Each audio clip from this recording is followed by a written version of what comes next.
El complejo de Edipo sigue generando polémica y eso está bien porque como toda teoría es válida cuando invita a seguir pensando, no cuando se repite como dogma o verdad absoluta.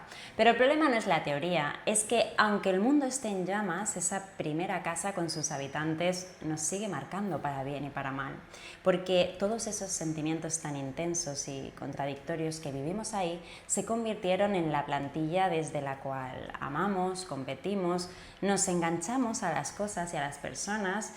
Bueno, en definitiva, refleja nuestra forma de vincularnos al otro. Y mientras discutimos si Freud tenía razón, si la versión de Lacan es mejor u otras teorías, seguimos tomando decisiones desde una plantilla emocional que tal vez no es la que quisiéramos. Muy buenas, bienvenidos, bienvenidas a Diván Místico. Mi nombre es Sara. Retomo el complejo de Edipo porque es un tema que no se agota en un vídeo y además quiero ir trabajando y enlazando este concepto con otros fundamentales en la teoría de Lacan. Pero para hacerlo en próximos vídeos necesitamos volver a las bases, al origen freudiano y desde ahí ver cómo este concepto, en este caso el complejo de Edipo, evoluciona en la obra lacaniana. Así que empezamos.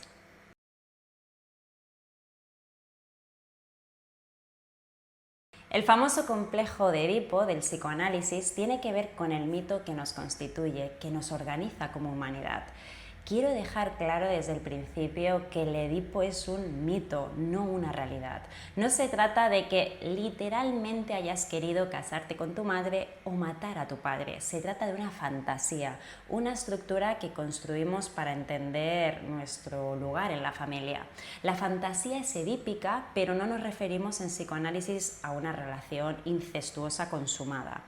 Entonces, ¿cómo nos posicionamos frente a este mito que no es literal, pero que sí organiza a nuestra vida sin darnos cuenta? Vamos por partes. Freud no solo nos ofrece el mito de Edipo como una estructura psíquica que refleja lo que está en juego en la relación entre padre, madre e hijo, sino que en Tótem y Tabú nos muestra cómo el tabú del incesto es una de las prohibiciones más antiguas y fundamentales para la organización social. No es solo un asunto individual o familiar, sino que marca el inicio del lazo social. Si no hubiera límites a los impulsos primitivos, esto al final sería jauja. Si te interesa este tema, tengo dos vídeos donde profundizo en la obra de Freud de Tótem y Tabú.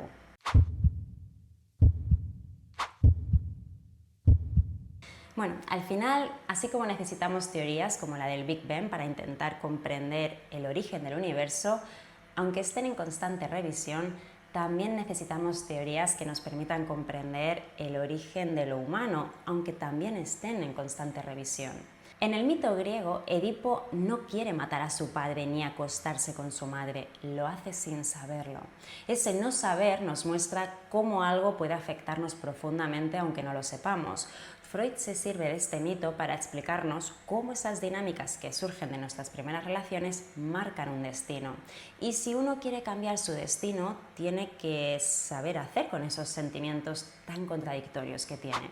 El Edipo no es literal, pero sí hay algo evidente que se manifiesta en la infancia cuando todos somos pequeños. Seguro que te sonarán frases como mi mamá es mía, tú fuera, ¿no? Empiezas a rivalizar con el hermano o con el papá, o mi papá me quiere más a mí que a ti, mi mamá es mejor que la tuya.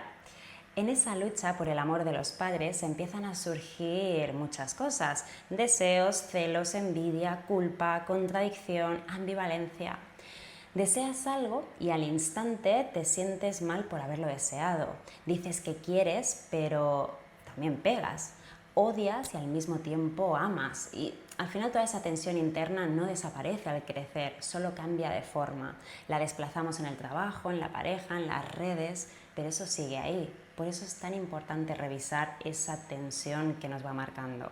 Es más, ese deseo que parece tan noble cuando somos adultos, en plan, quiero ganar mucho dinero para ayudar a mis padres, o quiero que mi madre se sienta orgullosa de mí, o tengo que quedar con mi madre, todo eso puede ser genuino, pero también puede ser tu mayor trampa, porque cuando al final el deseo gira en torno a los padres, puedes estar aún en la lógica edípica y no siempre es tan evidente. A veces los padres son reemplazados por la pareja, el jefe, la sociedad, cualquier figura que ocupe ese lugar de que el otro debe reconocerme. Eso también entra dentro de esa lógica edípica donde se confunden el amor, la deuda en el sentido de me han dado la vida o algo determinado y eso es impagable. Y entonces aparece también el sacrificio, la culpa. Si hago mi vida siento que traiciono, que lo supero. Si están mal no merezco estar mejor yo. Al final uno se siente en deuda permanente y no sabe por qué. Pero vamos a ver cómo se forma todo esto.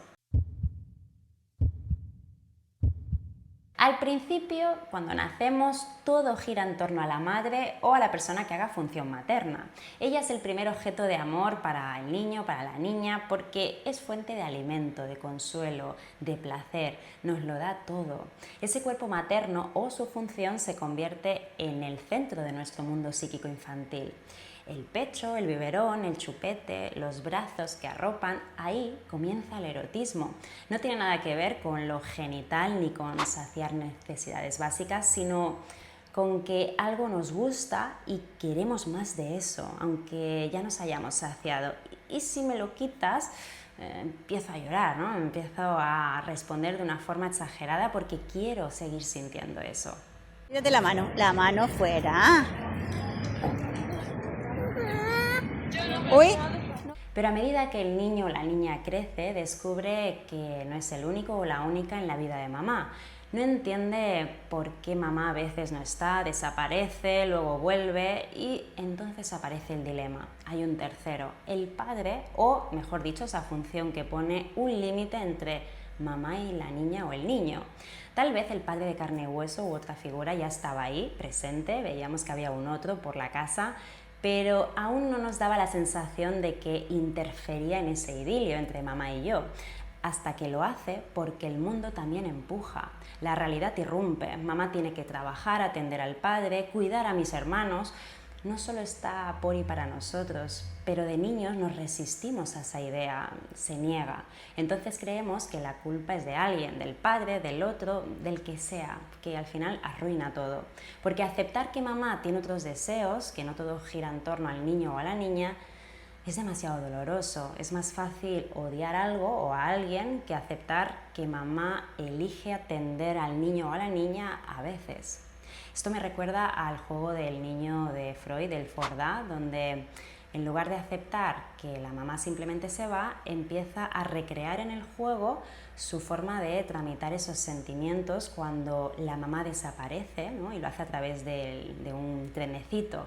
Tira el trenecito, desaparece de su vista y cuando lo hace aparecer se sorprende, se alegra, ¿no? En el juego sí que se vive muy bien, pero no tanto en la realidad, ¿no? Ese vaivén, esto de que unas veces sí, unas veces no, unas veces me parece que me quieren, otras veces que no. Ese vaivén emocional, el niño en la realidad no lo tramita, no lo acepta demasiado bien, ¿no? Y eso a veces todavía acompaña en la vida adulta.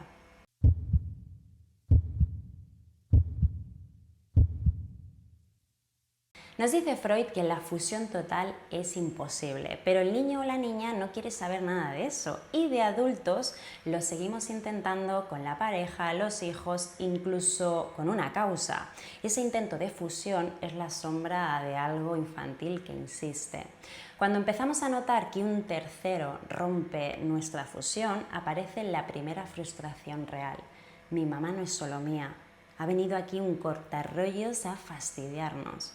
Aparece la ley y con ella las amenazas. Pero, ¿qué tipo de amenazas puede entender un niño pequeño o cómo puede procesar su mente infantil esos límites? Freud observó que hacia los 3 o 4 años los niños atraviesan una etapa donde descubren que no todos los cuerpos son iguales. Algunos tienen algo y otros no. Pero más allá del órgano en sí, lo que empieza a construirse es una pregunta. El niño se pregunta, ¿por qué ella no tiene lo que yo tengo? Y la niña, ¿por qué yo no tengo lo que él tiene? ¿O por qué yo sí y por qué yo no? Y más aún, ¿qué significa ese tener o no tener? Esta diferencia, aunque parece física, se vuelve también simbólica, porque no se trata solo de lo genital, sino del valor que cada niño y niña le da a eso que cree que el otro tiene o no tiene. A los ojos de un niño lo importante no es tanto el cuerpo, que también, pero lo que marca es lo que cree que le falta o puede faltarle. Y así el órgano al final se convierte en significante, lo que tengo, lo que no tengo, lo que el otro desea, que eso es lo que luego va a traspasar a la vida adulta, ¿no? Traspasamos lo somático y estamos ahí en el mundo simbólico atrapados en esa lógica del tener o no tener.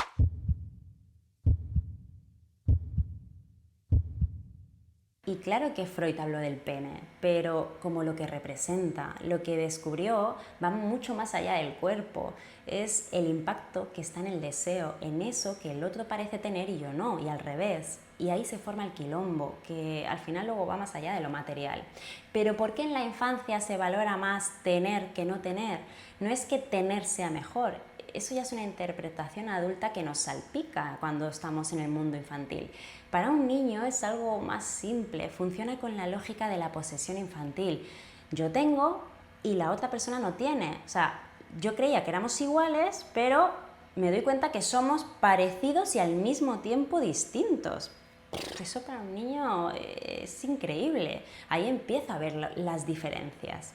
Y empieza a vivir ese tener y no tener, como el que tiene el juguete y se siente afortunado por tener el juguete porque además se lo dan como un premio, ¿no?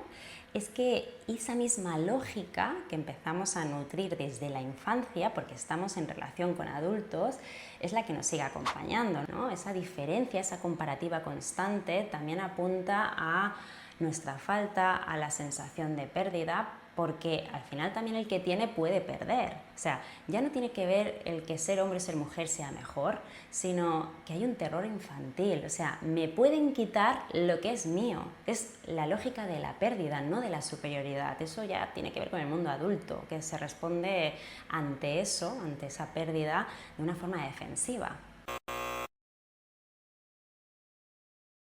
Así que la diferencia sexual se vuelve significativa no por jerarquía, sino porque introduce la pregunta que es terrible: ¿se puede perder lo que es mío?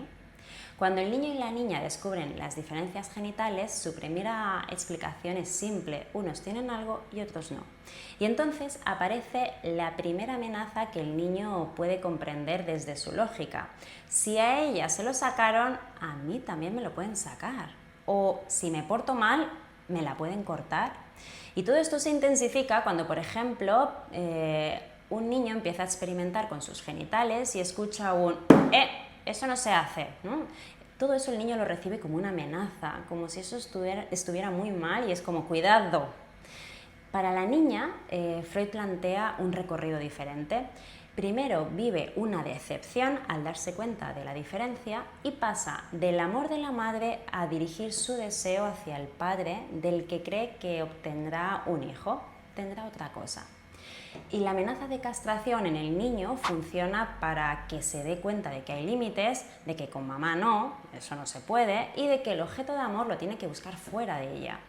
En la niña, que ya vive esa castración como un hecho, su deseo de tener un hijo del padre tiene que frustrarlo, porque ese deseo nunca se va a cumplir. La ley también funciona para ella y lo tiene que buscar fuera del padre. Ahora bien, esto visto desde la lógica adulta nos puede parecer absurdo, pero todos hemos sido pequeños y en el mundo infantil la fantasía no tiene límites y la diferencia nos descoloca. Lo que el niño desea, piensa y siente es su realidad, y cada niño y niña construye una lógica de lo que ve de la diferencia.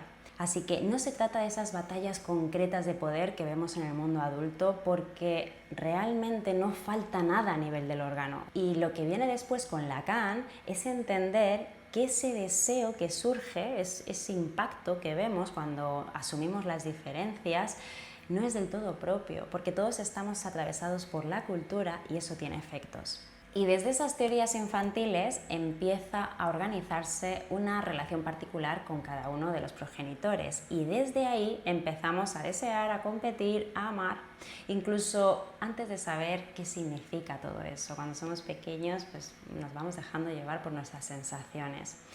Por resumir todo esto, nos dice Freud que el niño rivaliza con el padre por el amor de la madre y la niña rivaliza con la madre por el amor del padre, pero luego estas relaciones afectivas en la realidad pueden surgir de cualquier manera. Lo que nos dice es que de ahí van a surgir los sentimientos humanos: envidia, celos, temores, amor, odio, rivalidad, culpa. Y todo eso se intensifica también cuando hay hermanos, porque los padres no son exactamente los mismos con cada hijo. Entonces los hermanos captan también ese tipo de diferencias que marcan, aunque ni los adultos se dan cuenta de esto. O sea, la diferencia ya no se va a quedar solo en lo somático, y todo este mar de afectos que los vivimos en un momento donde estamos en pleno desarrollo nos va a dejar marca, y por eso dice Freud que toda esa vida infantil que se queda reprimida, si no se ha tramitado, no se ha ido elaborando o no se ha disuelto ese complejo de Edipo, la vamos a traspasar a la vida adulta. Bueno, después de estas experiencias tempranas que tiene el niño y la niña con sus padres y su entorno, para Freud el complejo de Edipo tiene que encontrar una salida para poder convivir en sociedad, para que podamos salir al mundo social más allá de papá y mamá. Pero esto no se resuelve del todo en muchos casos. Freud, en el capítulo de la disolución del complejo de Edipo, nos dice lo siguiente: las cargas de objeto quedan abandonadas y sustituidas por identificaciones. La autoridad del padre o de los padres se introyecta en el yo y constituye el núcleo del superyo, que representa la moral y lo prohibido. Así, las tendencias libidinosas correspondientes al complejo de Edipo quedan desexualizadas en parte y sublimadas. Es decir, después de pasar esta etapa edípica, nos identificamos con ciertos rasgos o actitudes de nuestros padres y así se crea nuestro policía interno moral, que representa las normas, los límites, las prohibiciones, interiorizamos los mandatos familiares y apartamos de la conciencia esas tendencias intensas hacia los padres. Esto les permite tanto al niño como a la niña saber lo que está bien y lo que está mal culturalmente y pueden relacionarse con otros humanos. Pero todo lo que vivieron de amor, odio, celos, envidia por el amor de los padres se reprime y aparece el superyo, que es el que luego va a realizar las represiones secundarias en la vida adulta. Es esa voz que tienes en la cabeza que te dice: eso no se hace, o deberías hacer esto. Esa es tu herencia edípica funcionando. Pero no solo se forma el superyo en el aparato psíquico, sino también surge lo que Freud llama ese ideal del yo, esa imagen de lo que creemos que deberíamos ser o alcanzar para ser amados, reconocidos, donde el superyo te exige que lo cumplas. El superyo te dice: cuidado con esto, eso no se hace, una prohibición, y el ideal del yo te dice: debería ser así, mandato, ¿no? Un mandato, pero de otra manera. Por eso a veces te castigas no solo por hacer algo malo, sino por no ser lo suficientemente bueno, buena, exitoso, exitosa, inteligente, y ahí se forman los conflictos psíquicos adultos. Hay muchas personas que se encuentran atrapadas en alcanzar un ideal imposible y el superyo siempre exige más. Todo eso son las dinámicas que hemos heredado de lo que vivimos. Porque, bueno, como he dicho al principio, aunque el mundo esté en llamas, aunque estés fuera de casa y ya tengas tu casa y tengas otros asuntos, detrás de todo eso todavía puede acompañarte una sensación de que la primera casa te sigue determinando, vamos a decir. Y voy a terminar con dos citas del capítulo de la disolución del complejo de Edipo, donde Freud nos dice: con esto nos inclinaríamos a suponer que hemos tropezado aquí con el límite, nunca precisamente determinable, entre lo normal y lo patológico. Si el yo no ha alcanzado realmente más que una represión del complejo, este continuará subsistiendo inconsciente en el ello y manifestará más tarde su acción patógena. Y ya para terminar, que en la última parte de este capítulo nos dice: es indudable que las relaciones temporales causales aquí descritas entre el complejo de Edipo, la intimidación sexual, esa amenaza de castración, la formación del superyo y la entrada en el periodo de latencia son de naturaleza típica, pero no quiero afirmar que este tipo sea el único. O sea, nos dice que también pueden emerger otro tipo de procesos, pueden influirnos otro tipo de variables, por supuesto, y que las variantes en la sucesión temporal y en el encadenamiento de estos procesos han de ser muy importantes para el desarrollo del individuo. Hasta aquí este vídeo, muchas gracias por estar ahí y si ha surgido cualquier duda o quieres añadir un comentario, estaré encantada de leerlo y en el próximo vídeo veremos cómo Lacan revoluciona completamente esta teoría y donde para él no es tanto resolver el Edipo, sino se trata de otra cosa. Nos vemos la próxima, un abrazo.